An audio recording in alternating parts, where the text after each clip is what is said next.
Hello there and welcome. I'm glad you again found your way here tonight. Maybe you've had a long day, or maybe you're the kind of person who likes falling asleep while listening gentle stories. Either way, this journey is for you. You've got nothing to do but rest. Because tonight, we're going to explore stories and mysteries of Red Dead Redemption 2. Red Dead Redemption 2 is a game of violence and tragedy, of outlaws and lawmen, of a world changing too fast for those who built it. But beneath Theck's gunfights and the drama, there exists another layer, a quieter world of stories told around campfires, mysteries hidden in forgotten corners, and moments of peace that reward those patient enough to find them. This is the calming lore of Red Dead Redemption 2, the stories and mysteries that exist in the spaces between the chaos. Rockstar Games created a world so detailed, so alive, that players have spent years discovering its secrets. Some of these secrets are grand, UFOs in the sky, ghost trains in the night. Others are small, a letter in an abandoned cabin, a grave on a hillside, a stranger who tells a story and then disappears. Together they form a tapestry of human experience that extends far beyond the Van der Linde gang story. This is not a guide to completing missions or finding collectibles. This is an exploration of the quieter side of Red Dead Redemption 2, the lore that rewards patience, the mysteries that invite contemplation, the stories that remind us why this world feels so real. Hamish Sinclair lives alone at O'Cree's Run, a veteran of the Civil War who lost his leg at the Battle of Antietam.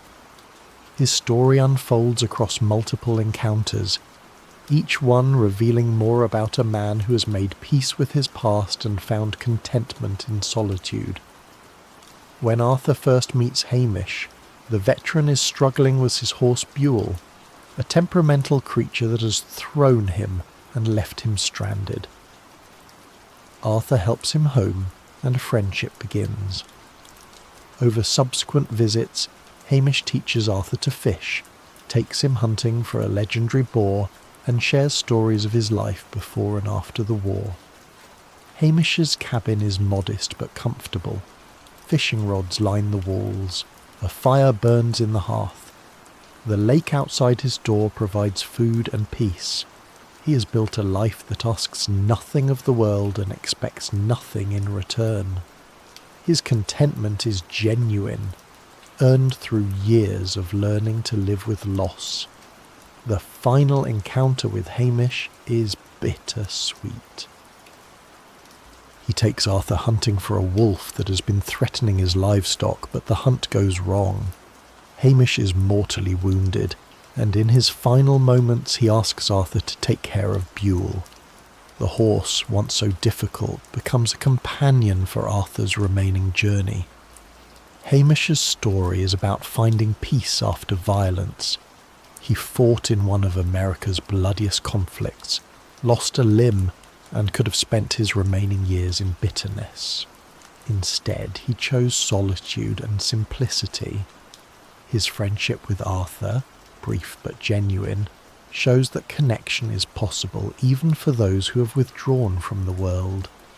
The veteran stranger mission in the epilogue reveals that if Arthur never completed Hamish's storyline, John can meet him instead. The encounters play out similarly, with John inheriting Buell after Hamish's death. This continuity suggests that Hamish's story was always meant to end this way, with his horse finding a new companion, his legacy passing to someone who needed it.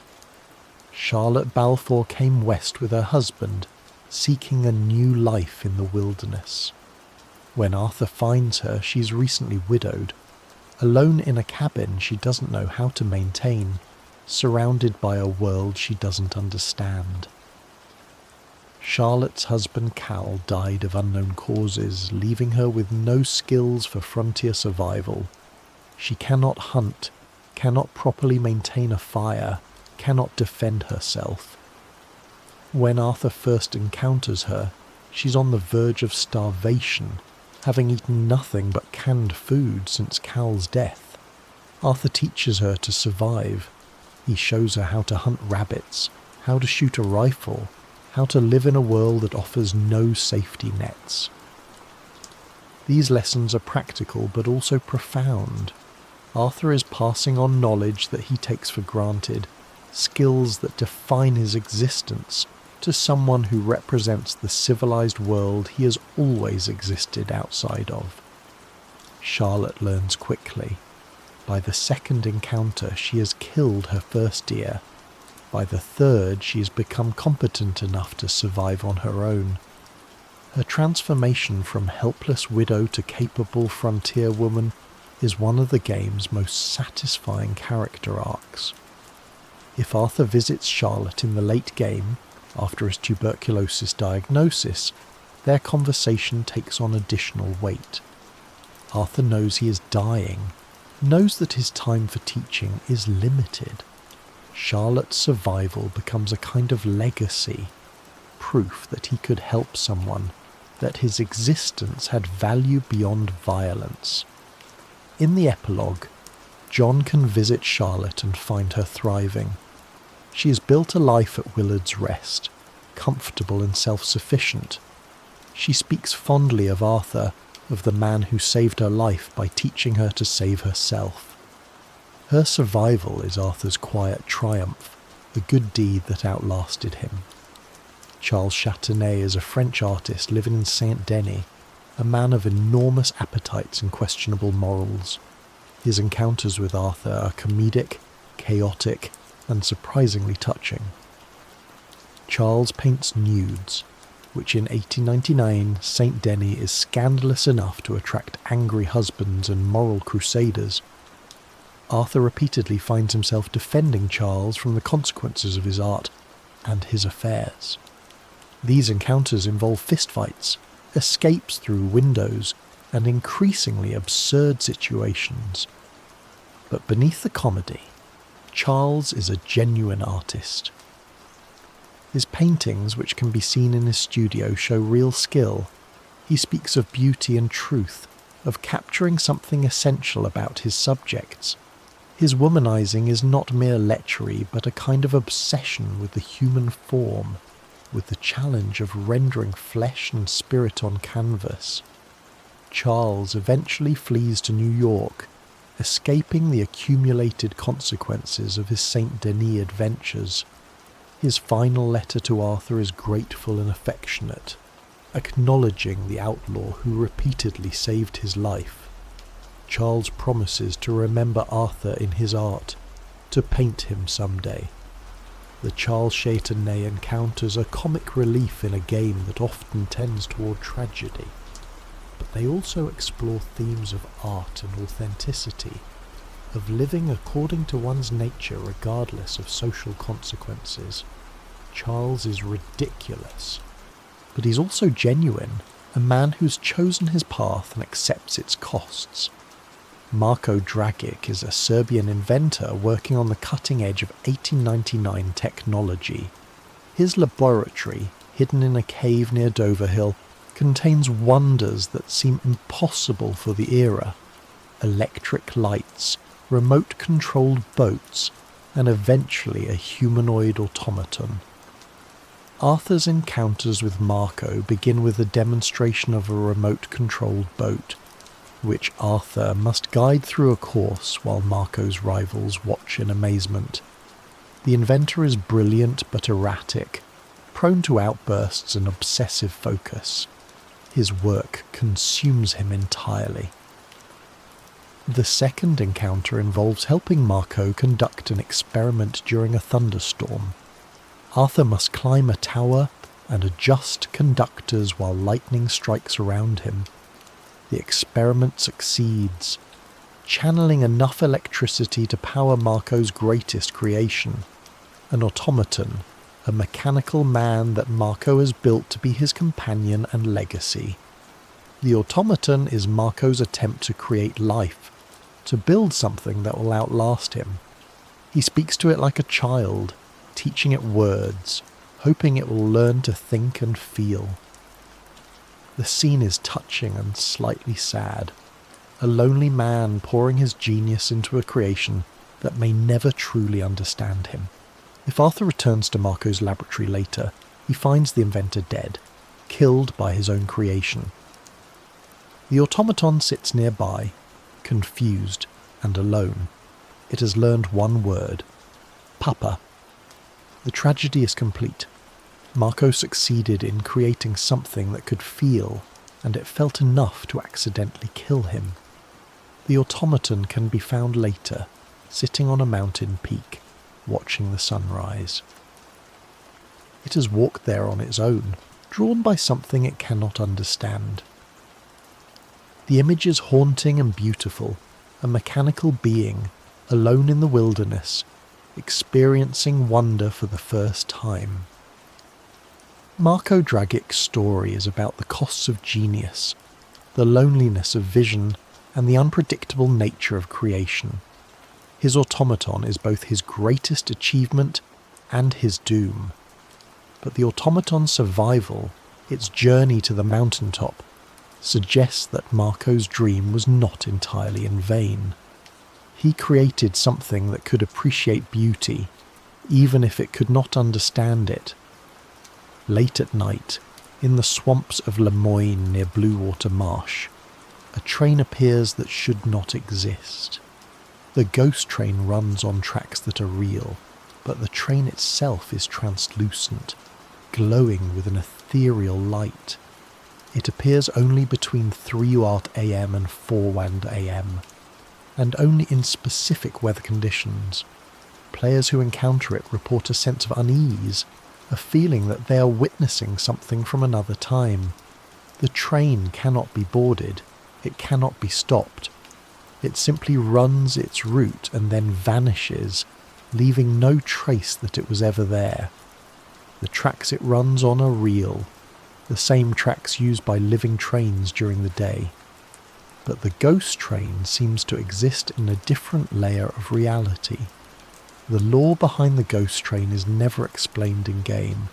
Players have theorized that it represents a train crash, a disaster that killed everyone aboard and left their spirits trapped in an eternal journey. Others suggest it is a time echo, a glimpse of a train that ran these tracks decades ago. The truth is left deliberately ambiguous. What makes the ghost train calming rather than frightening is its predictability. It appears at the same time in the same place, running the same route. There is no malice in its existence, no threat to the player. It is simply a mystery, a reminder that the world of Red Dead Redemption 2 contains things that cannot be explained. Watching the ghost train pass is a meditative experience. The swamp is quiet at that hour, the only sounds the chirping of insects and the distant calls of night birds. The train's appearance breaks the silence with the rumble of wheels on tracks, but even this sound is muted, ghostly, and then it is gone, and the swamp returns to its nocturnal peace. Red Dead Redemption 2 contains not one but 2 UFO sightings, each requiring specific conditions to witness. The first UFO appears above a cabin in the Hanny's Bethel area, north of Emerald Ranch. The cabin itself is strange. Inside, the bodies of a cult are arranged in a circle, having apparently committed mass suicide. A note explains that they were waiting for a voyage, that they believed beings from beyond would come to take them away.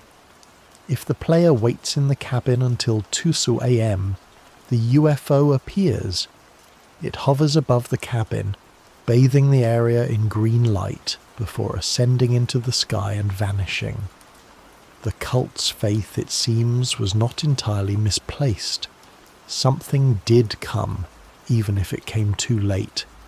The second UFO requires more effort to find.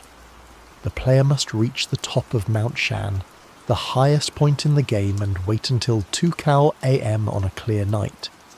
The UFO appears larger here, closer, more detailed. It hovers over the mountain before flying away, leaving the player alone on the peak. The UFOs are never explained. No character comments on them. No mission involves them. They exist purely as mysteries, rewards for players curious enough to seek them out. Their presence suggests that the world of Red Dead Redemption 2 is stranger than it appears, that there are forces at work beyond human understanding. The calming aspect of the UFOs comes from their passivity. They do not attack, they do not abduct, they simply appear, hover, and leave. Witnessing them is like witnessing a natural phenomenon, strange and inexplicable but not threatening. The player is left with wonder rather than fear.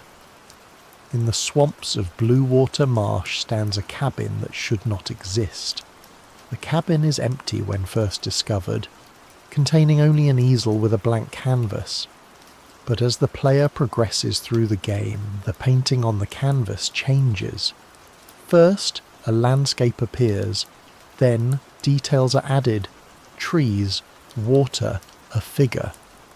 By the end of the game, the painting depicts a man standing in the swamp watching the cabin.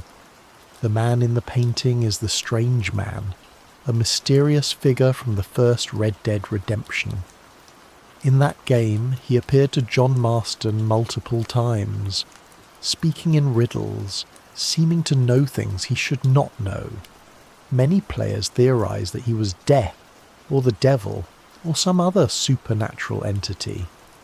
The Strange Man never appears in person in Red Dead Redemption 2, but his presence is felt throughout the game.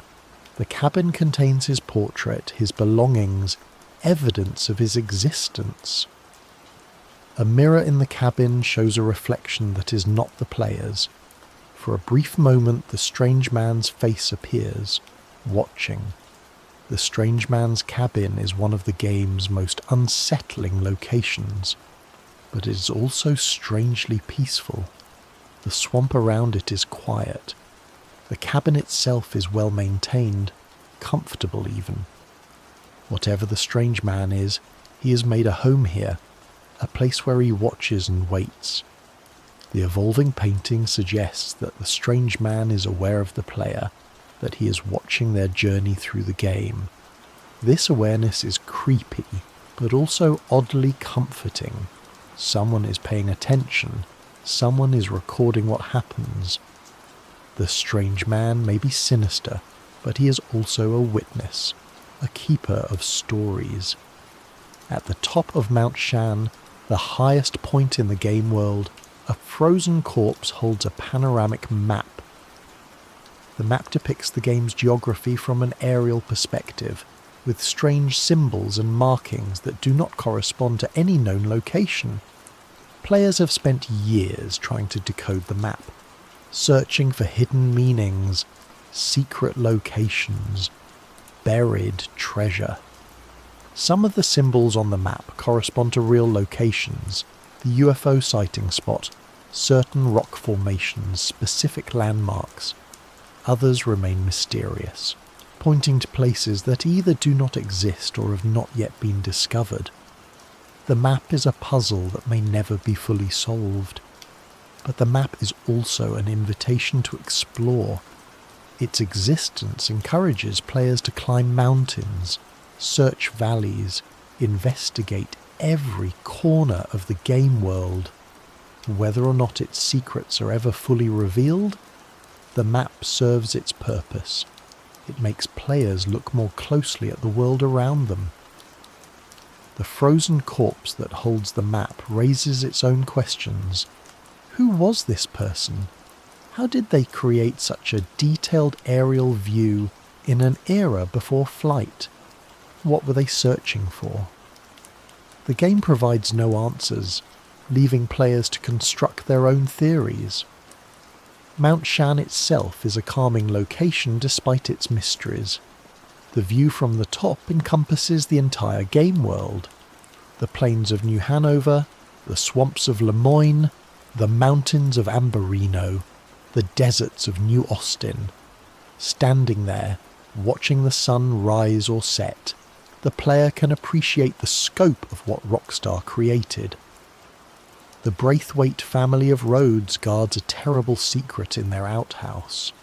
Behind the main manor in a small outbuilding, a woman is chained. She is feral, barely human, having been imprisoned for so long that she has lost the ability to speak coherently. She is Gertrude Braithwaite, hidden away by her family because of her mental illness. Gertrude's imprisonment reflects the era's treatment of mental illness. Families often hid afflicted members rather than seek treatment, viewing mental illness as a source of shame. The Braithwaites, obsessed with their reputation and social standing, chose to cage their daughter rather than acknowledge her condition. The player cannot free Gertrude. They can only witness her suffering, hear her incoherent cries, and understand the cruelty that respectable families were capable of. Her existence is a dark counterpoint to the Braithwaite's pretensions of gentility. In the epilogue, if the player returns to the Braithwaite Manor after its destruction, Gertrude's fate becomes clear. Her skeleton remains in the outhouse, still chained. No one came to free her when the manor burned. No one remembered she existed. She died alone, forgotten, a victim of her family's shame. Gertrude's story is not calming in the traditional sense, but it is quietly powerful. It reveals the darkness beneath the surface of respectable society, the cruelty that hides behind closed doors. Her existence makes the game world feel more real, more historically grounded, more honest about the era it depicts. The Poisonous Trail treasure hunt is one of the game's most elaborate side activities, requiring players to follow a series of maps to a hidden fortune. The trail begins with a map found on a treasure hunter's corpse, leading to a series of locations across the map. Each location contains another map, another clue, another step in the journey. The trail winds through caves, across mountains, into hidden valleys that most players would never discover otherwise. The treasure itself is substantial, gold bars worth thousands of dollars. But the real reward is the journey. The Poisonous Trail takes players to some of the game's most beautiful and remote locations, places that exist purely for the joy of discovery. The name Poisonous Trail refers to the dangers along the way: snakes, predators, treacherous terrain. But these dangers are manageable, obstacles to be overcome rather than threats to be feared. The trail is challenging but not punishing, rewarding patience and observation. Completing the Poisonous Trail provides a sense of accomplishment that few other activities in the game can match. The player has followed clues across hundreds of miles, solved puzzles, navigated dangers, and emerged with treasure. The journey matters more than the destination, but the destination is satisfying nonetheless. In the Grizzlies near Coulter, an abandoned trading post tells a story without words. The buildings are intact but empty, their contents scattered as if the inhabitants left in a hurry. Ledgers on the counter show a thriving business that suddenly stopped. Personal belongings remain in the living quarters: clothes, photographs, the detritus of daily life. Outside, a grave marker stands alone. The name is weathered but legible. Someone died here, and after that death, the survivors could not bear to stay. They left everything behind, fleeing a place that had become haunted by loss. The trading post is one of dozens of environmental stories scattered across the game world. No mission leads here. No character mentions it. It exists purely for players who wander off the beaten path, who explore every building and read every document. These environmental stories are the game's quiet backbone. They populate the world with history, with tragedy, with the accumulated weight of human experience. Every abandoned cabin, every roadside grave, every ruined homestead has a story. Most of these stories are sad, but they are also real. They reflect the harsh realities of frontier life. In the mountains near the Grizzlies, the wreckage of an airship lies scattered across a cliff face. The airship is an anachronism. Dirigibles existed in 1899, but they were rare and experimental. This one apparently crashed during a test flight. Its pilot killed on impact. His skeleton remains in the wreckage, along with documents that hint at his ambitions. The pilot was an inventor, someone who dreamed of conquering the sky. His notes describe plans for improved designs, for longer flights, for a future where air travel would be commonplace. He died pursuing that dream, alone in the mountains, his body undiscovered for years.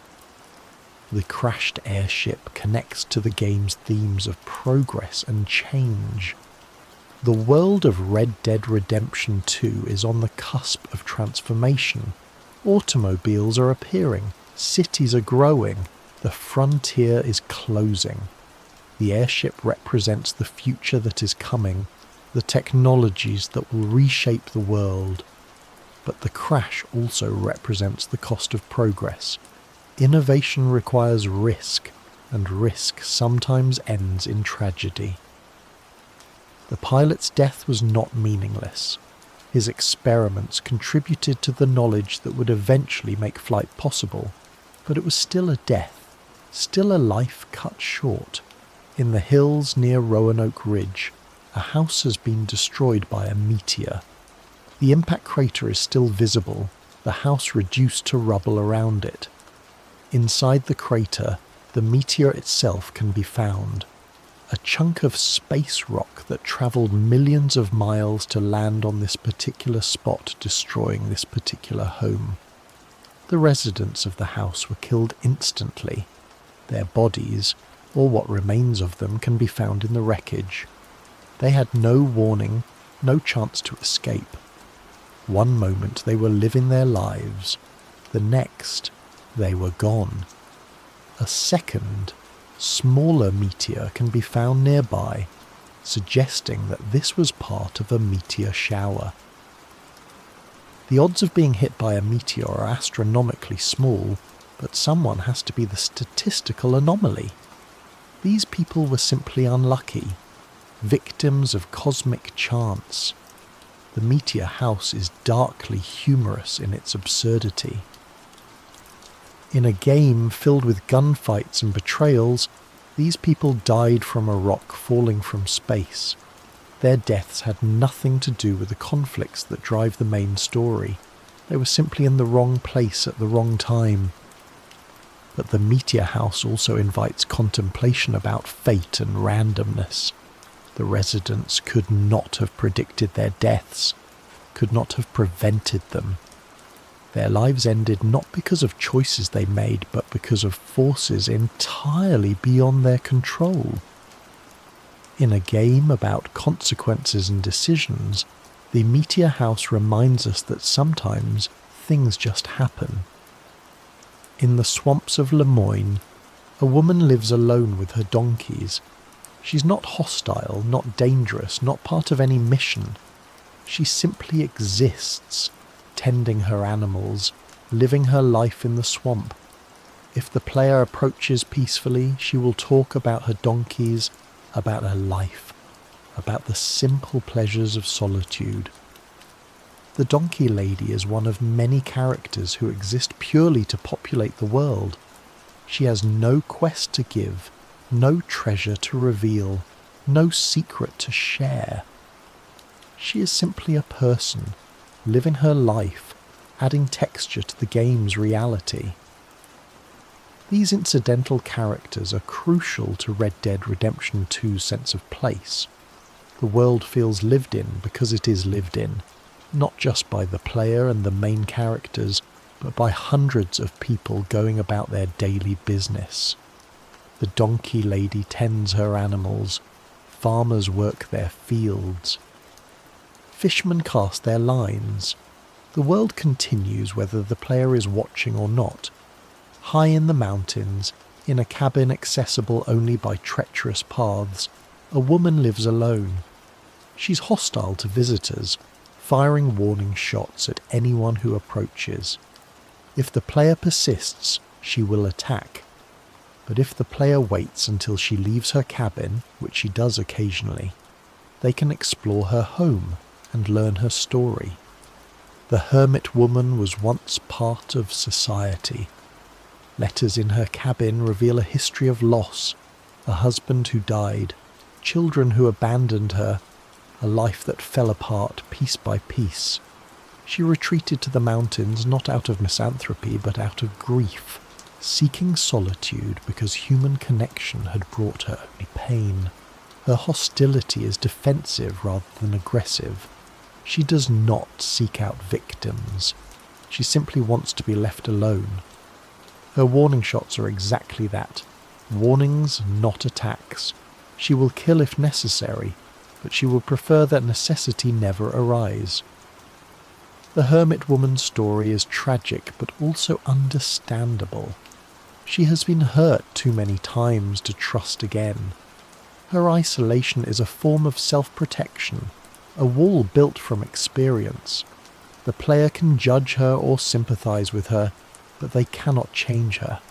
She has made her choice. Scattered across the map are legendary animals, unique creatures that represent the pinnacle of their species. The legendary bear, encountered early in the game with Hosea, is massive and aggressive, a creature that has survived by being the most dangerous thing in its territory. The legendary elk roams the mountains, its antlers larger than any normal elk. The legendary panther stalks the forests of Lemoyne, a shadow that kills before its prey knows it is there. Hunting these animals is challenging but rewarding. Their pelts can be crafted into unique clothing and equipment. Their existence encourages exploration, drawing players to remote corners of the map they might otherwise ignore. But the legendary animals also represent something being lost. These are the last of their kind, unique specimens that will not be replaced once killed. Hunting them is an act of destruction as much as achievement. The player is removing something irreplaceable from the world.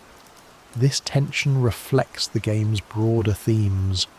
The frontier is closing. The wild places are shrinking. The animals that once roamed freely are being pushed to extinction.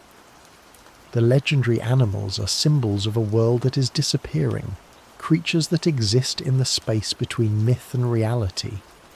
Some players choose not to hunt the legendary animals, preferring to leave them alive in the world.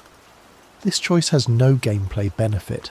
The unique items remain uncrafted, the challenges remain uncompleted, but it feels right to some players. The legendary animals deserve to exist, to continue being legendary, even if no one is watching. At night, around the campfire, the gang tells stories. These stories are easy to miss. They only occur at specific times, when specific characters are present, when the player sits down and waits.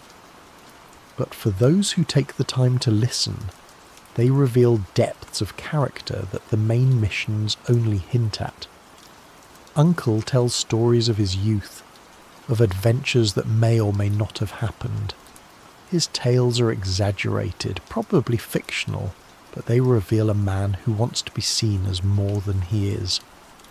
Uncle's laziness and complaints hide a desire for respect, for recognition, for proof that his life has mattered. Hosea tells stories of the gang's early days, of Dutch when he was young and idealistic, of jobs that went right and jobs that went wrong. His stories are tinged with nostalgia, with awareness that those days are gone and will not return. Hosea knows the gang is dying. His stories are eulogies for something that still breathes. Javier plays guitar and sings songs from Mexico, ballads of love and loss and revolution.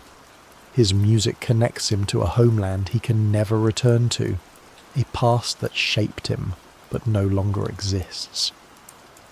When Javier plays, the camp falls silent, listening to songs in a language most of them do not understand. Sean tells stories of Ireland, of the troubles that drove his family to America, of a father who was hanged by the British. His stories are angry but also proud. Sean comes from a tradition of resistance, of fighting against impossible odds. His eventual death feels like a continuation of that tradition. Another Irish rebel killed before his time. Karen tells stories when she's drunk, which is increasingly often as the game progresses. Her stories reveal a woman who has been hurt, who uses alcohol to numb pain she cannot otherwise escape. Karen's decline is one of the game's quieter tragedies. She does not die, but she loses herself, becoming a shadow of the vibrant woman she once was. The camp is full of conversations that occur whether the player is listening or not. Mary Beth writes in her journal, working on stories that she hopes to publish someday. If the player lingers nearby, they can hear her muttering to herself, working through plot problems, creating worlds on paper. Her writing is her escape, her way of imagining a life beyond the gang. Tilly and Mary Beth discuss their hopes for the future, their fears about the present, their memories of the past. These conversations reveal the friendship between them, the support they provide each other in a world dominated by men and violence.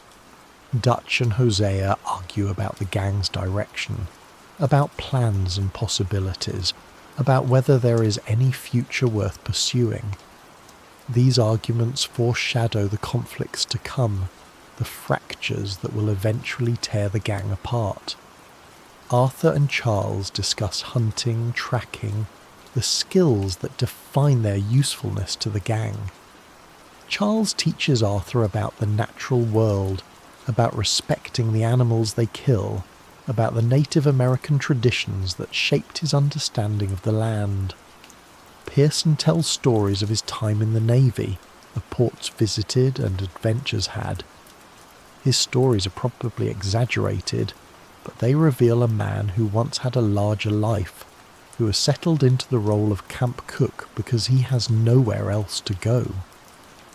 These overheard conversations create the sense that the camp is a living community, that relationships exist and evolve whether the player is paying attention or not. The gang members have lives beyond their interactions with Arthur, histories and hopes that extend past the boundaries of the main story. The camp ledger tracks every donation made by every gang member. Reading the ledger reveals patterns of behaviour that the game never explicitly states. Arthur donates consistently, often the largest amounts. Dutch donates occasionally, usually after making a speech about the importance of contribution. Micah rarely donates anything. The ledger also tracks what the donations are used for: medicine for the sick, food for the hungry, ammunition for the fighters. The camp's economy is visible in these entries, the flow of resources that keeps the community alive. Some gang members donate items rather than money. Pearson brings in game from his hunting trips. Charles contributes pelts and meat. Sadie, after joining the gang, begins donating with fierce regularity, as if trying to prove her worth. The ledger is a small detail, easily ignored, but it reveals character through action rather than dialogue. Who contributes and who does not, who gives generously and who gives grudgingly. These patterns tell stories that words cannot. Arthur's tent contains photographs that change as the game progresses. Early in the game, the photographs show the gang in happier times, group shots, individual portraits, memories of a past that already feels distant. As the story darkens, some photographs disappear, removed after the deaths or departures of those they depict. The photographs are Arthur's personal history, his connection to people he cares about. Their presence in his tent suggests a sentimental side that his gruff exterior hides. Arthur keeps these images close, looks at them when no one is watching, remembers. Players can add to the photograph collection by completing certain activities. Photographs taken during the game can be developed and displayed, creating a visual record of Arthur's journey. These player-created photographs become part of the story, personal memories captured in a medium that was still relatively new in 1899. The photographs also serve as memento mori, reminders of mortality. The people in these images will die, some during the game, some after, all eventually. The photographs preserve moments that cannot be recovered, faces that will never be seen again. They are beautiful and sad, like the game itself.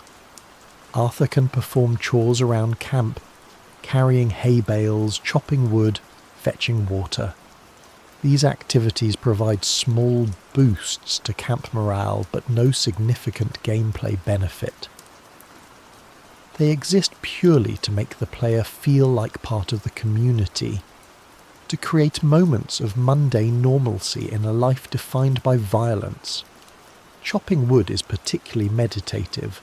The rhythm of the axe, the crack of splitting logs, the growing pile of firewood, these create a sense of productive calm. Arthur is contributing to the camp survival in the most basic way possible, providing warmth against the cold. The chores also reveal character through animation. Arthur's movements are efficient, practiced, the motions of someone who has done this work many times before. He is not above manual labour, not too proud to contribute in humble ways. The chores humanise him, showing a side that gunfights and heists cannot reveal. Other gang members perform chores as well, creating a sense of shared responsibility. The camp functions because everyone contributes, because the community works together. The chores are a visual representation of this cooperation, proof that the gang is more than just a collection of criminals. Arthur Morgan keeps a journal throughout the game, recording his thoughts, his observations, his sketches of the world around him. The journal is one of Red Dead Redemption 2's most remarkable features.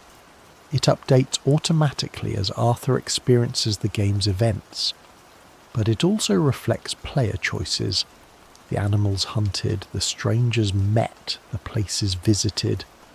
No two journals are exactly alike. Arthur's writing reveals a man more thoughtful than he appears. His observations about gang members are perceptive, noting tensions and changes that the main story only hints at. His reflections on his own actions show a conscience that troubles him, an awareness that his life has caused harm. The sketches in the journal are beautiful. Arthur draws the animals he encounters, the landscapes he traverses, the people he meets. These drawings show artistic talent that his rough exterior conceals. Arthur could have been an artist in another life, someone who created rather than destroyed. As Arthur's health declines, his journal entries become more reflective, more focused on legacy and meaning. He writes about what he hopes to leave behind, about the people he wants to help before he dies. The journal becomes a record of redemption, of a man trying to make peace with his past. In the epilogue, John Marston continues the journal, though his entries are less frequent and less artistic.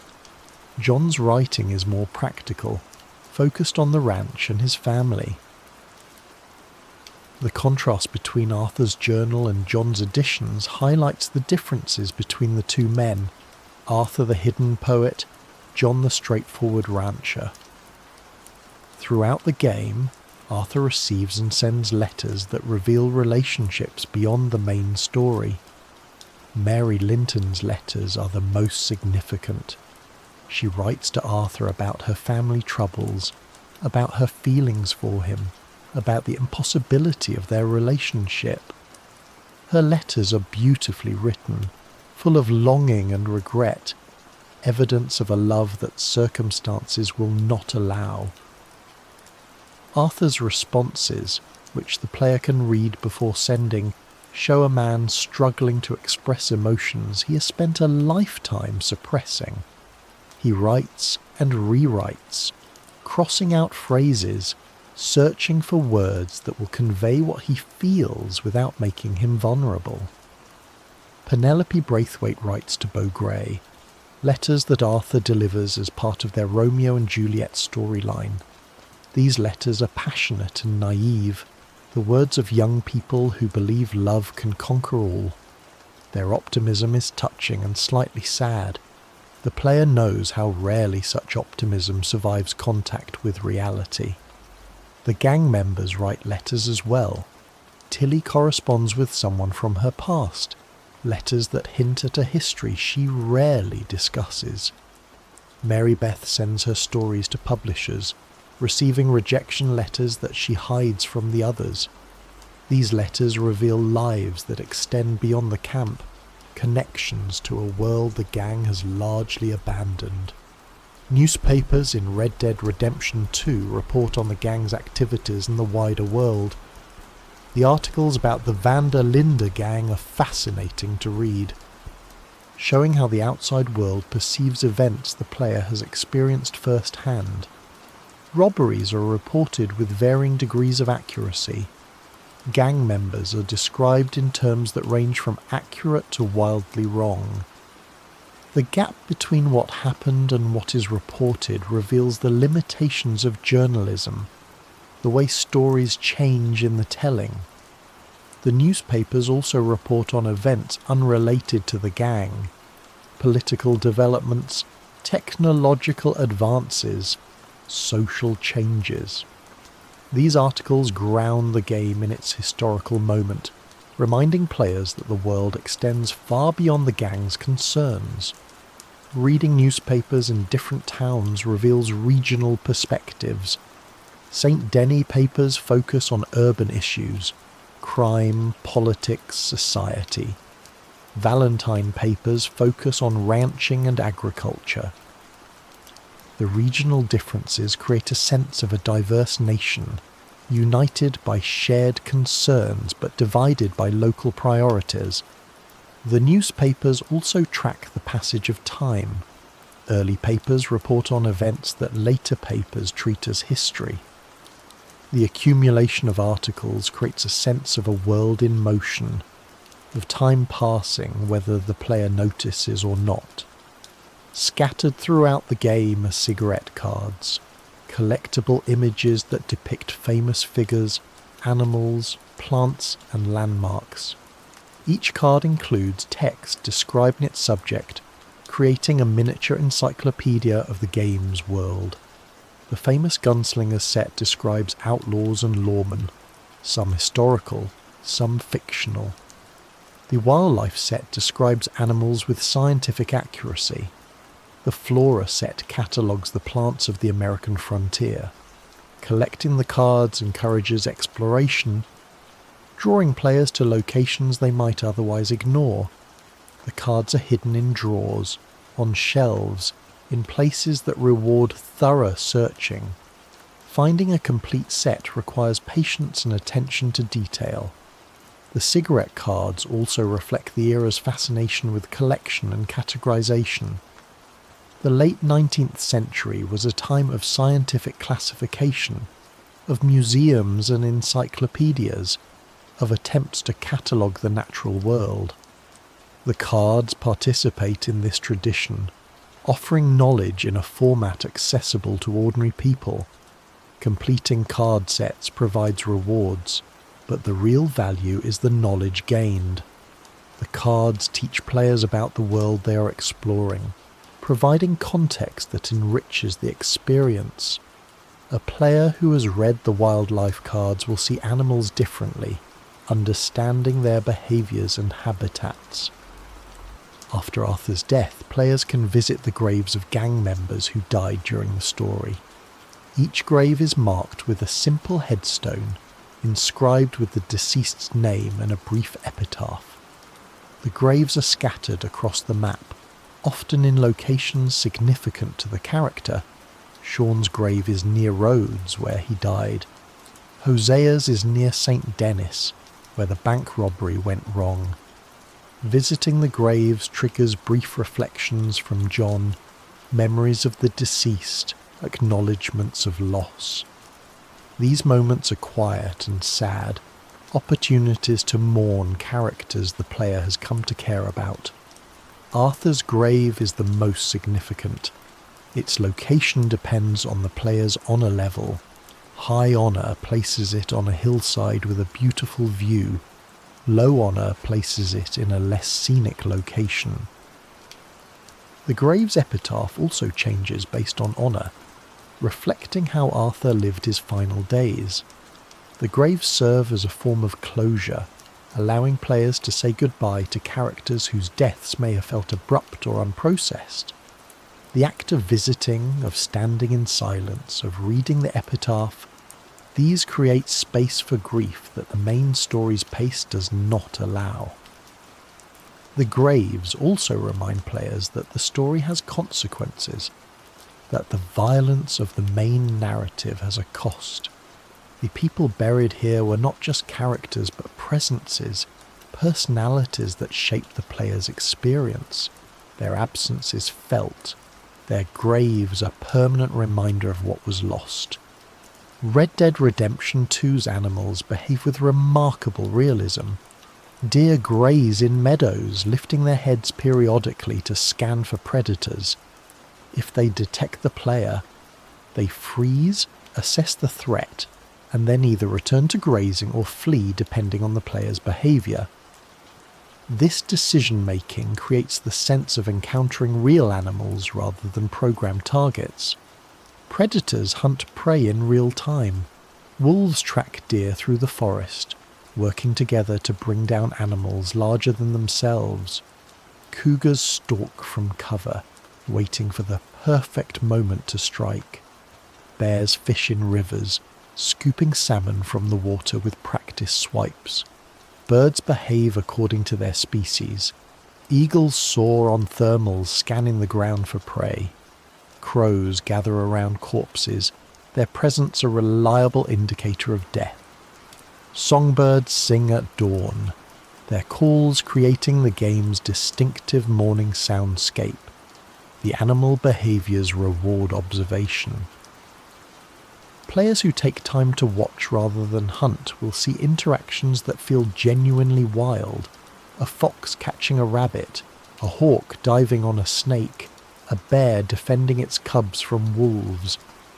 These moments are unscripted, emergent, the result of systems interacting in ways the developers could not fully predict. The weather in Red Dead Redemption 2 is not merely cosmetic. It affects gameplay, animal behaviour, and the world's atmosphere. Rain turns dirt roads to mud, slowing travel and leaving tracks that persist until the ground dries. Snow accumulates on surfaces, creating a visual record of the storm's intensity. Fog rolls through valleys, reducing visibility and creating opportunities for ambush. Storms are particularly impressive. Lightning illuminates the landscape in brief flashes, thunder rolls across the hills, rain falls in sheets that obscure vision. During storms, animals seek shelter, NPCs hurry indoors, and the world feels genuinely dangerous. The weather also affects Arthur's needs. Cold weather drains his cores faster, requiring warmer clothing or regular fires. Hot weather has the opposite effect, making heavy clothing uncomfortable. These systems create a relationship between the player and the environment that goes beyond aesthetics. The weather transitions are seamless. Clouds gather gradually, rain begins as a drizzle before intensifying, storms pass and leave clear skies in their wake. The transitions feel natural, organic, like real weather rather than programmed events. The passage of time in Red Dead Redemption 2 creates a world that feels alive. Dawn breaks with a gradual lightening of the sky, the sun rising over the eastern mountains, casting long shadows across the landscape. The morning light is golden, warm, flattering to the game's already beautiful environments. Midday brings harsh light and short shadows, the sun directly overhead, the world at its brightest.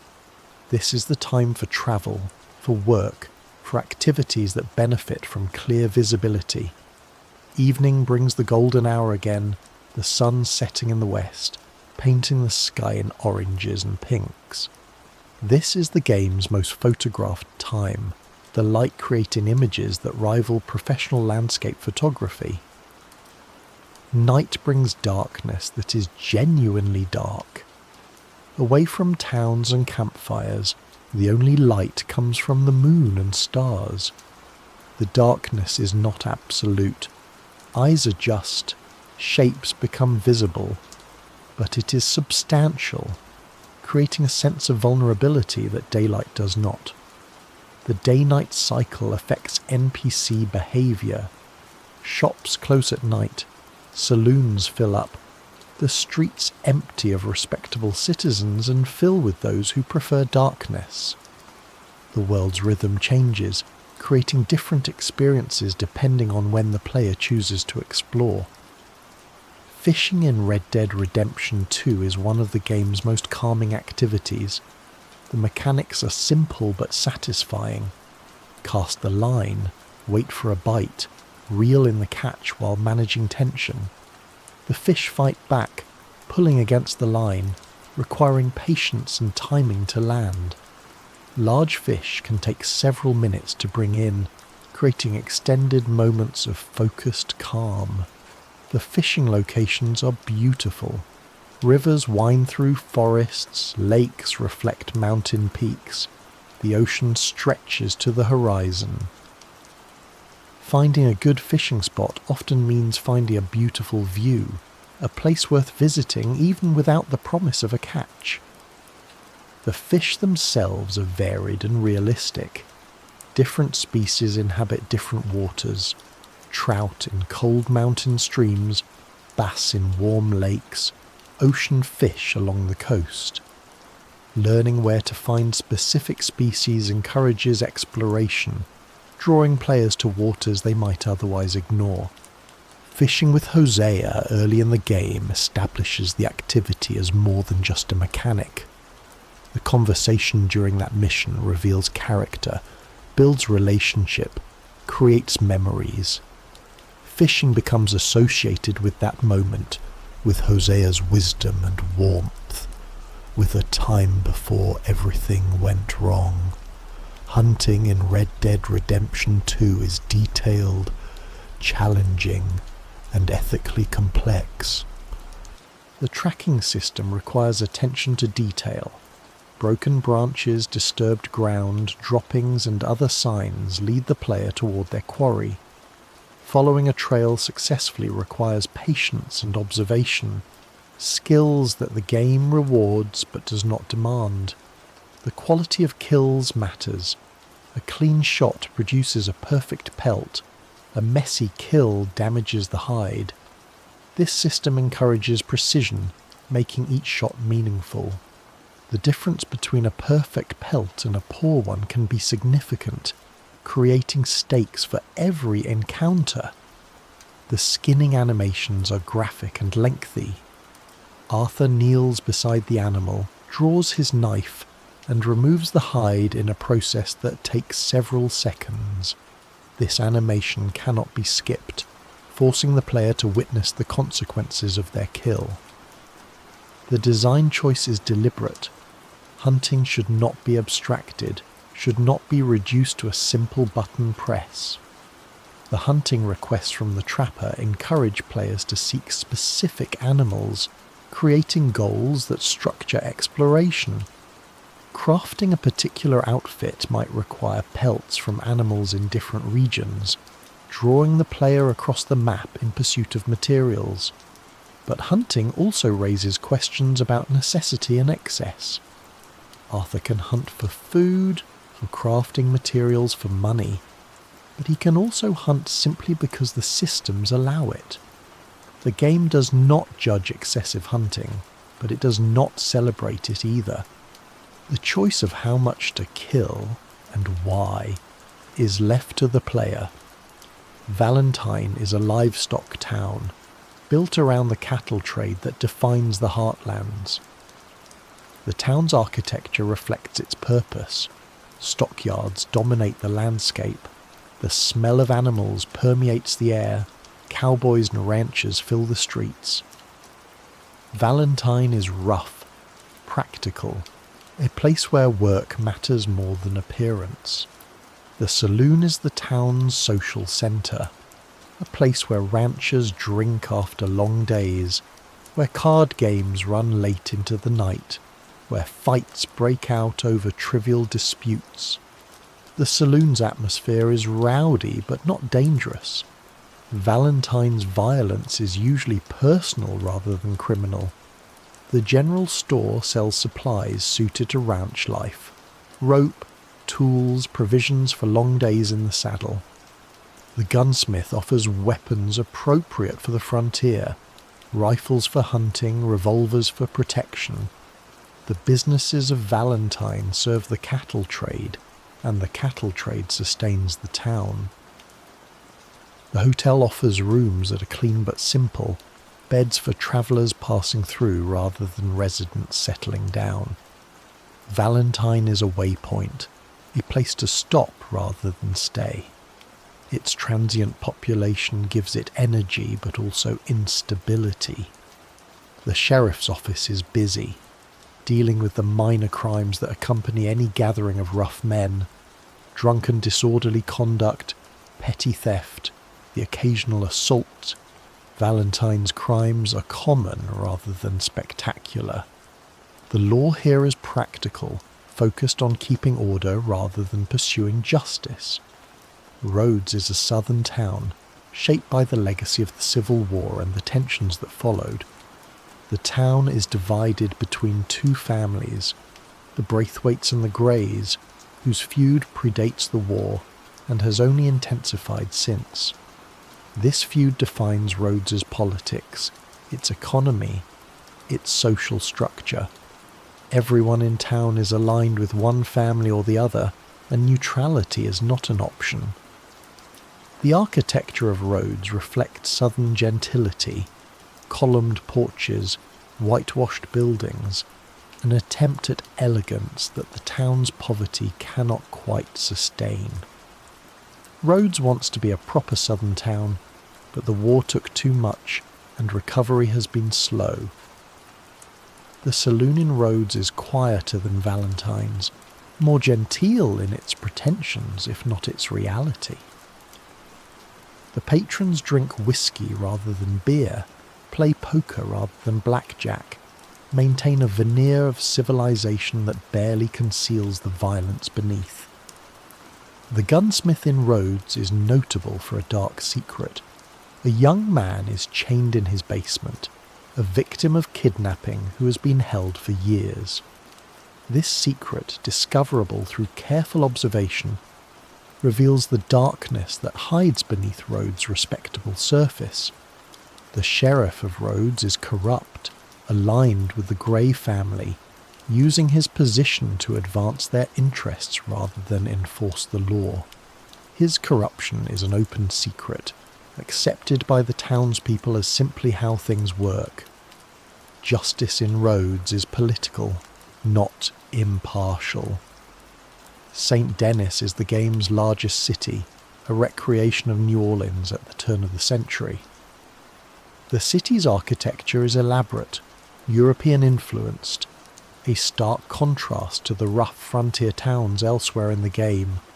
Wrought iron balconies, gas lamps, cobblestone streets. Saint-Denis represents civilization, progress, the future that is coming whether the frontier wants it or not. The city is divided into distinct neighbourhoods. The wealthy live in grand houses near the mayor's office. The poor crowd into tenements near the docks. The middle class occupies the spaces between, aspiring upward while fearing the fall. The saloons of Saint Denis range from elegant establishments serving fine wine to rough dockside bars where sailors drink away their pay.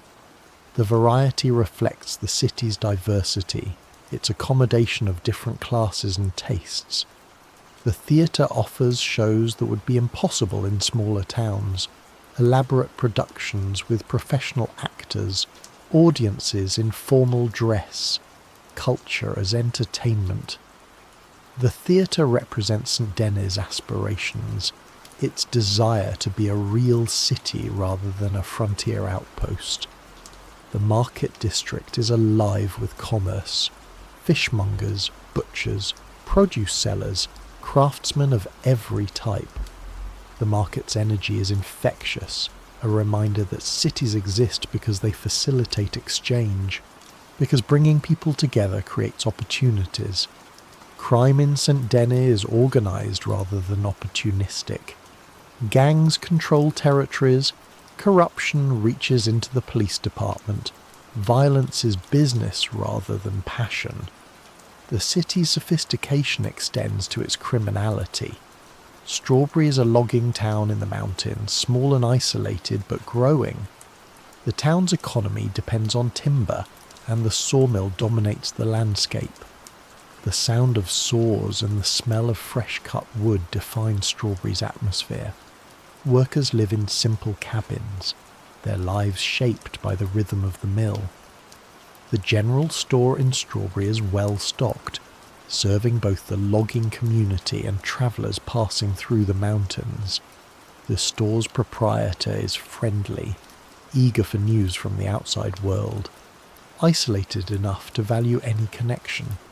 The hotel in Strawberry is surprisingly elegant, built to attract wealthy tourists who come to experience the mountain scenery. This tourism represents Strawberry's future. As the timber runs out, the town will need new industries, and its natural beauty is its greatest asset.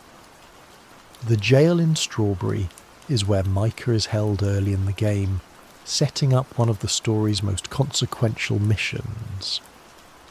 The jailbreak that follows transforms Strawberry from a peaceful logging town into a site of massacre, a reminder that the gang's presence brings destruction wherever it goes.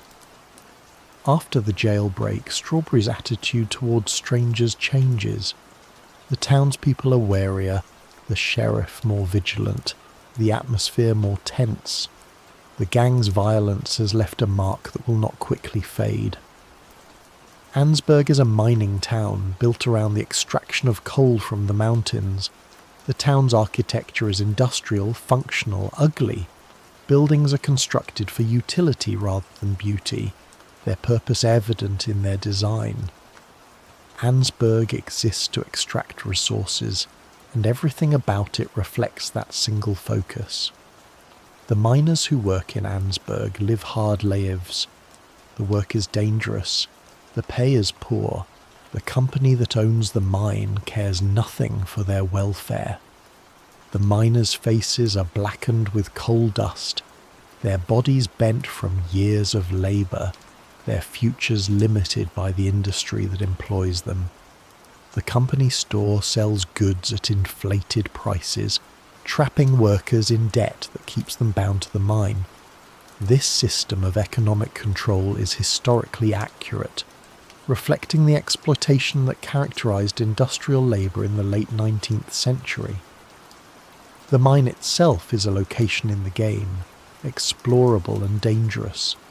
The tunnels are dark, the air is bad, the supports creak ominously.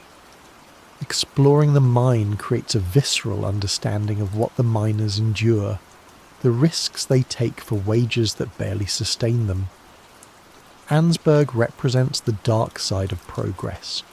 The coal extracted here powers the trains and factories that are transforming America, but the cost is paid by workers who will never share in the benefits.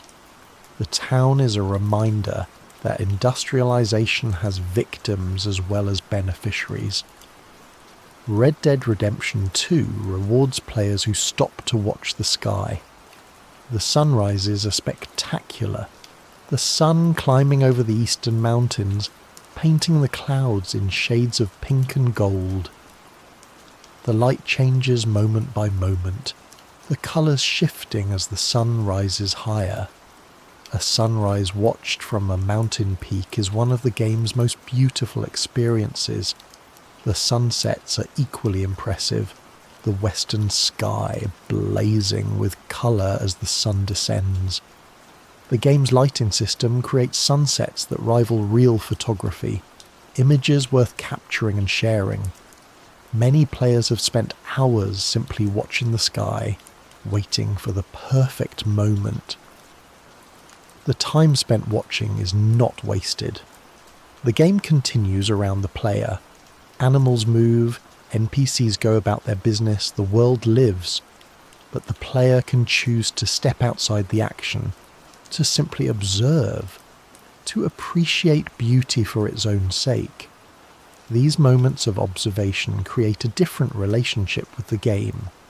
Instead of pursuing objectives, the player is simply present, existing in a world that does not demand anything from them.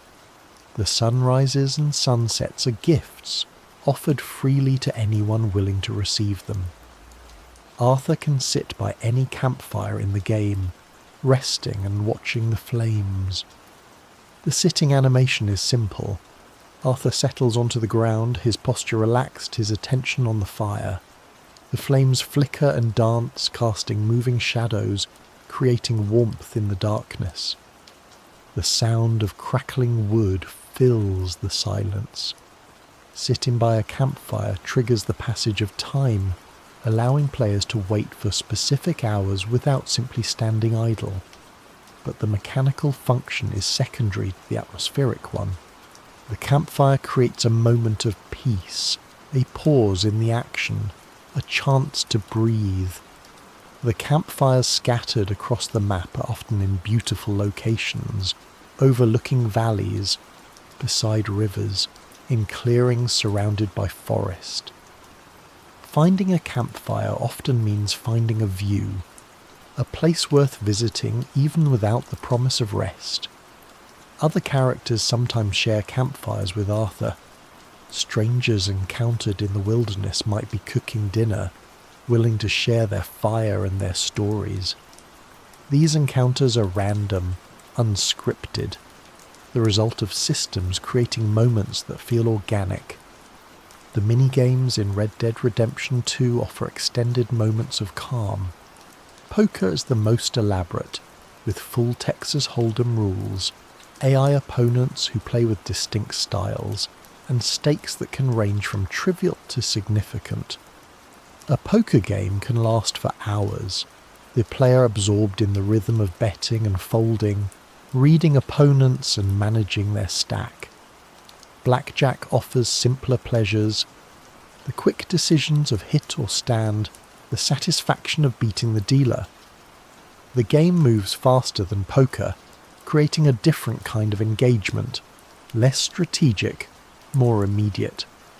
Dominoes requires pattern recognition and planning, matching tiles to create chains, blocking opponents while advancing your own position. The game is quieter than cards, more contemplative, suited to lazy afternoons. Five Finger Fillet is the most intense mini-game, requiring quick reflexes and steady nerves.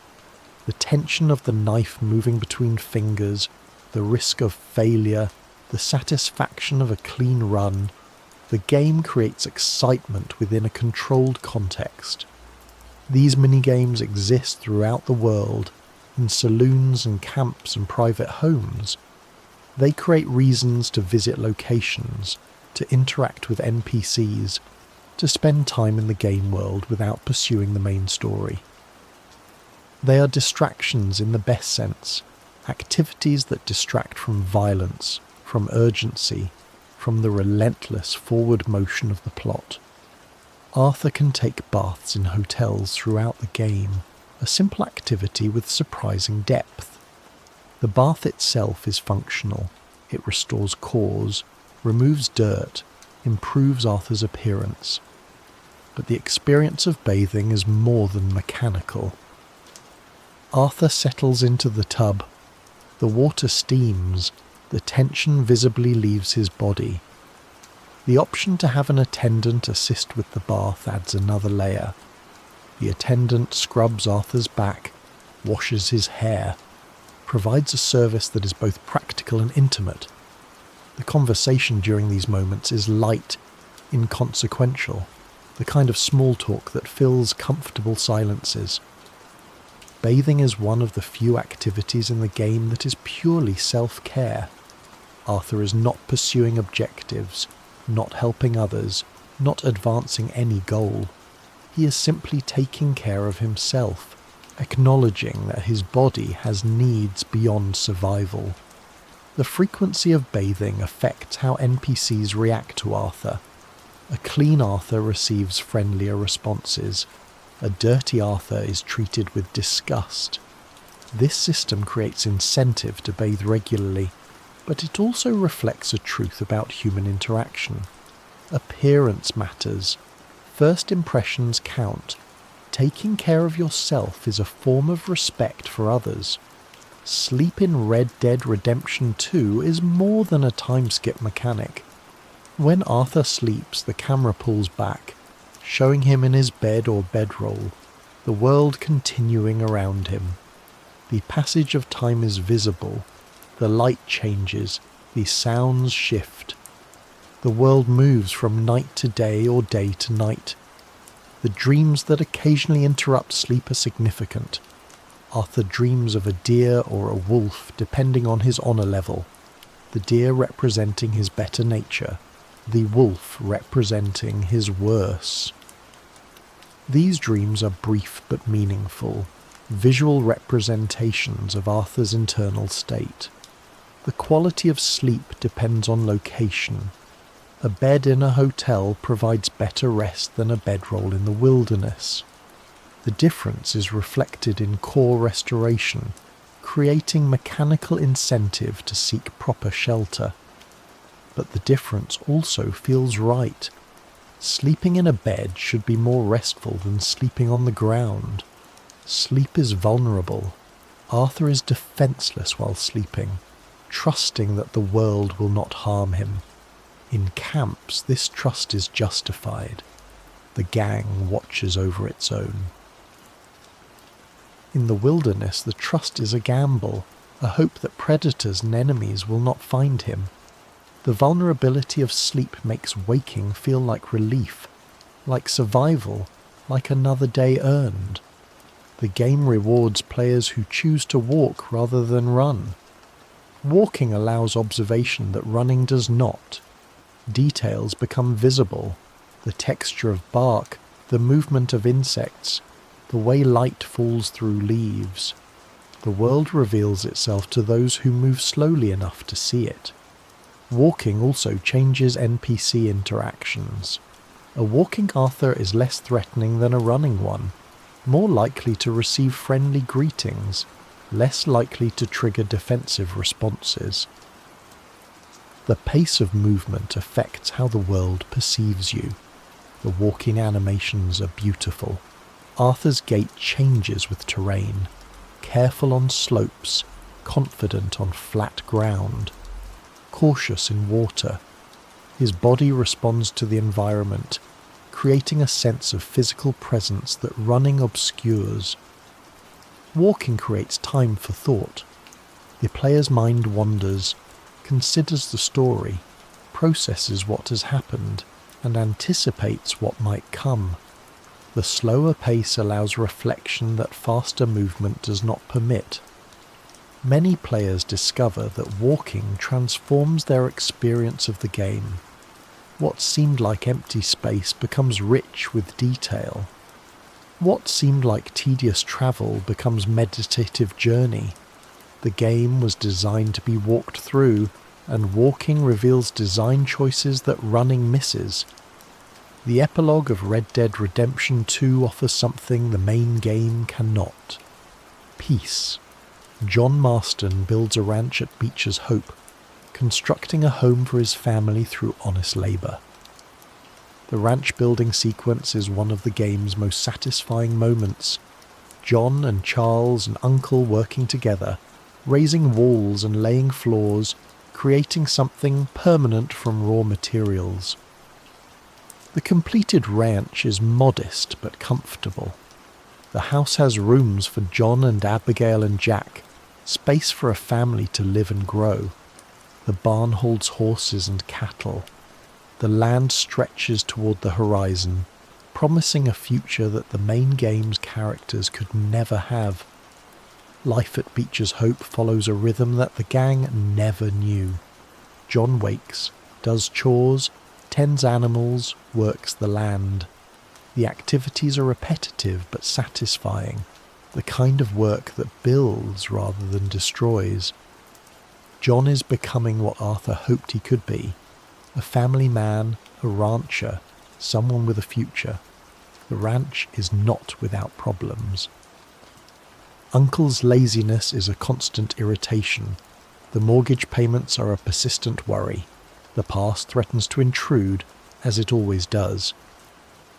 But these problems are normal problems, the kind that ordinary people face, the kind that can be solved through work and patience. Beecher's Hope represents the dream that Dutch always promised but never delivered. A place of their own, freedom from pursuit, a chance to live without violence. John achieves what the gang could not, but he achieves it alone, the others dead or scattered, the community that once sustained him gone forever. The epilogue focuses on John's relationships with Abigail and Jack, relationships that the main game could only sketch. Abigail is tired. She has spent years following John through danger, raising their son in camps and hideouts, hoping for stability that never came. Her patience is exhausted, her faith in John's promises worn thin. She loves him, but love is not enough. She needs proof that things will be different. Jack is growing up. He's no longer the child who played in camp, who asked Arthur to take him fishing. He's becoming a young man, forming his own opinions, questioning his father's choices. Jack's future is uncertain. Will he follow John's path, or find his own way? John's efforts to be a good husband and father are touching and sometimes clumsy. He does not know how to express affection, does not understand what his family needs from him. His attempts to connect often miss the mark, his good intentions undermined by years of emotional distance.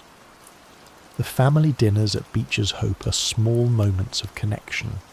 John, Abigail, Jack, and Uncle gathered around the table, sharing a meal, talking about the day. These dinners are ordinary, unremarkable, exactly what the gang could never have. Their ordinariness is their value. The proposal scene, where John finally asks Abigail to marry him properly, is one of the game's most emotional moments. John's nervousness, Abigail's surprise, the ring that Arthur helped him find. The scene brings together threads from across the game, creating a moment of genuine happiness in a story defined by loss. The epilogue brings back characters from the main game, allowing closure that Arthur's death denied. Charles Smith appears to help build the ranch, his friendship with John a continuation of his friendship with Arthur. Charles has been wandering since the gang's dissolution, fighting in bare-knuckle boxing matches, searching for purpose. Helping John gives him something to do, someone to help, a reason to stay in one place. Sadie Adler appears as a bounty hunter, transformed from grieving widow to deadly professional. Her partnership with John on bounty hunting missions shows how far she has come, how completely she has reinvented herself. Sadie has found purpose in violence, channeling her rage into a career that pays well and satisfies her need for action. Uncle remains Uncle, lazy, complaining, occasionally useful. His presence at Beecher's Hope is both irritating and comforting. Uncle is a link to the past, a reminder of the gang that once was, a familiar face in a world of strangers. Tilly Jackson appears briefly, now married and living in St. Denis. Her transformation from gang member to respectable wife shows that escape is possible, that the past does not have to define the future. Tilly has built a new life, and she is happy. Mary Beth Gaskill has become a writer, publishing novels under a pseudonym. Her dream of becoming an author has come true, her stories reaching audiences she never imagined.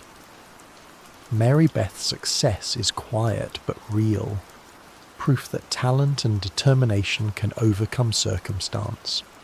These reunions are bittersweet. The friends who survive have moved on, built new lives, become new people. The gang that once defined their existence is gone, and they have had to find other ways to live. Their survival is a triumph, but it is also a reminder of those who did not survive, whose stories ended before they could begin again. The epilogue ends with violence, as it must. Micah Bell has been found, hiding in the mountains with a gang of his own. John, Sadie, and Charles ride to confront him, to avenge Arthur, to end the threat that Micah represents. The mission is called American Venom, and it is the game's final statement on the cycle of violence. The assault on Micah's hideout is intense, a return to the action that the epilogue's peaceful interlude had set aside. John fights through Micah's men, climbing the mountain, pursuing the man who betrayed the gang and caused so much death. The confrontation with Micah is personal. John's hatred is palpable, his desire for revenge overwhelming. Micah taunts him, mocks Arthur's memory, refuses to show remorse. The fight that follows is brutal, satisfying, the release of tension that has built across the entire game. Dutch's appearance complicates the confrontation. He has been with Micah, hiding in the mountains, still alive despite everything. His choice to shoot Micah rather than John suggests some remnant of loyalty, some recognition that Micah was the true traitor. But Dutch does not stay. He walks away, disappearing into the snow, his story unfinished. John's return to Beecher's Hope after killing Micah should feel like victory.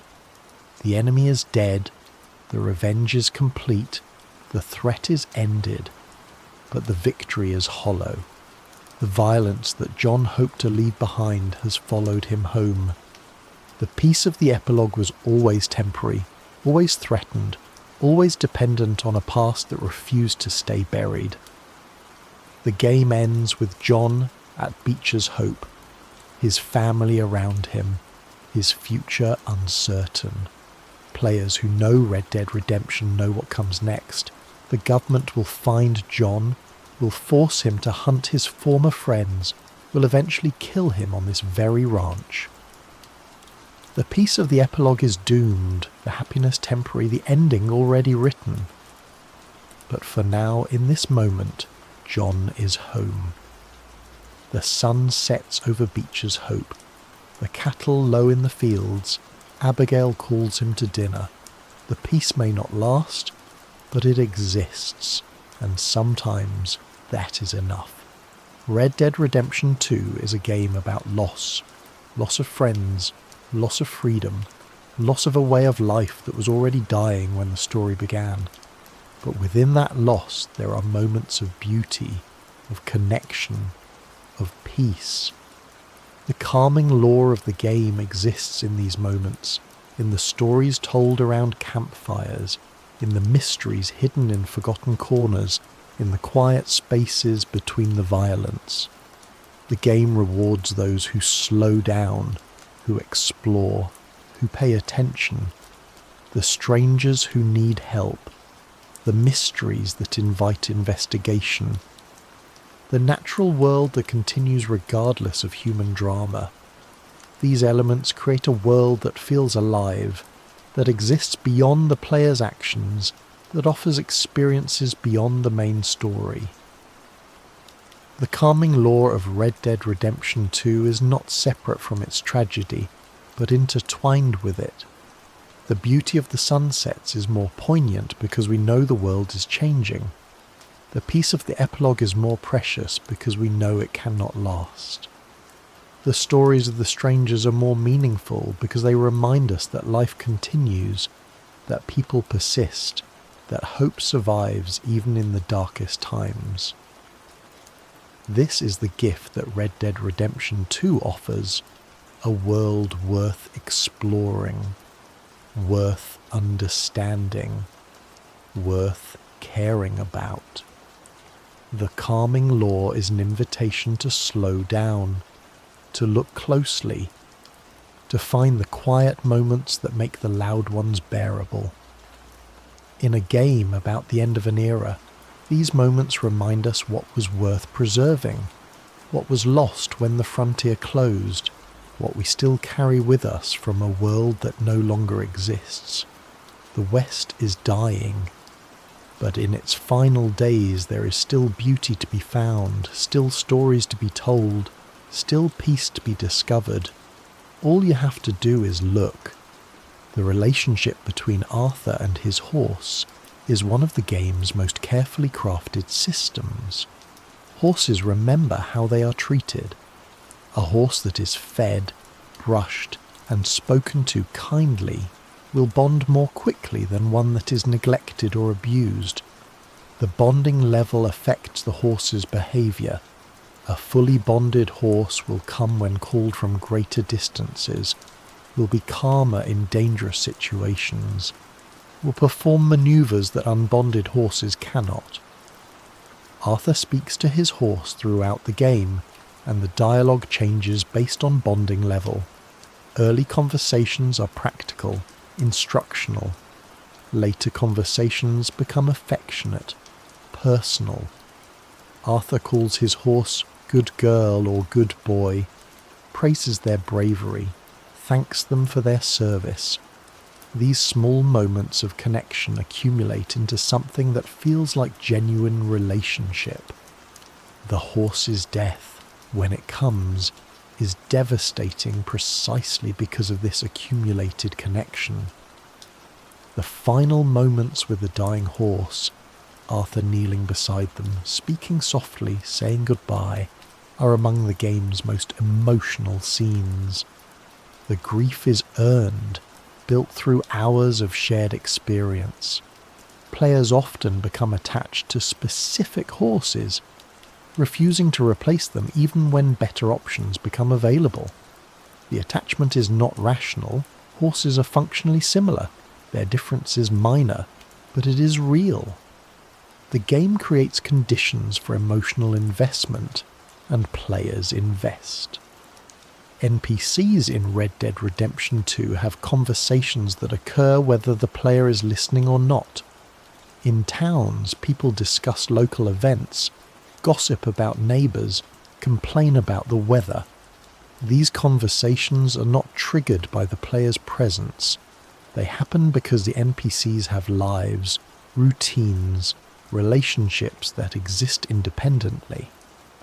The conversations change based on game events. After a major story mission, NPCs will discuss what happened, offering perspectives that the player might not have considered. After Arthur's actions in a town, the residents will remember, their dialogue reflecting their opinions of him. The ambient dialogue creates the sense of a living world. The player is not the centre of attention, not the focus of every interaction. They are one person among many, moving through a world that existed before them and will continue after them. Listening to these conversations rewards patience. The stories that NPCs tell, the opinions they express, the relationships they reveal, these add texture to the world, depth to the setting, humanity to the background characters. The soundscape of Red Dead Redemption 2 is dominated by animal sounds. Birds sing at dawn, their calls varying by region and species. The forests of the grizzlies sound different from the swamps of Lemoyne, the plains of New Hanover different from the deserts of New Austin. Each region has its own acoustic signature, created by the animals that live there. Predators announce their presence through sound. The howl of wolves, the scream of a cougar, the roar of a bear. These sounds create tension, warning the player of danger before it becomes visible. Learning to recognize these sounds is a survival skill, one that the game teaches through experience. The sounds of prey animals are equally important. The call of a deer, the splash of a fish, the rustle of a rabbit in the underbrush. These sounds guide hunters toward their quarry, rewarding attention with opportunity. At night, the soundscape changes. Nocturnal animals emerge, their calls replacing the daytime chorus. Owls hoot, coyotes yip, insects chirp. The night sounds are different but equally rich, creating an atmosphere that is distinct from daylight.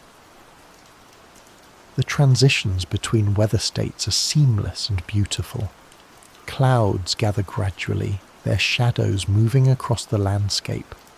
The light dims as the sky darkens, the colours shifting from bright to muted. Rain begins as scattered drops, intensifying into steady fall, sometimes building to torrential downpour. The end of a storm is equally gradual. The rain lessens, the clouds thin, patches of blue appear. The sun breaks through, creating dramatic lighting effects. Rays of light piercing clouds, rainbows arcing across the sky. These moments are worth stopping for, worth photographing, worth simply watching. The weather affects everything. Puddles form during rain and slowly evaporate after. Snow accumulates during storms as melts in sunshine. Mud appears on roads and dries over time. The world responds to weather in ways that feel natural, organic, real. Though the game does not have a formal season system, the passage of time is visible in the world.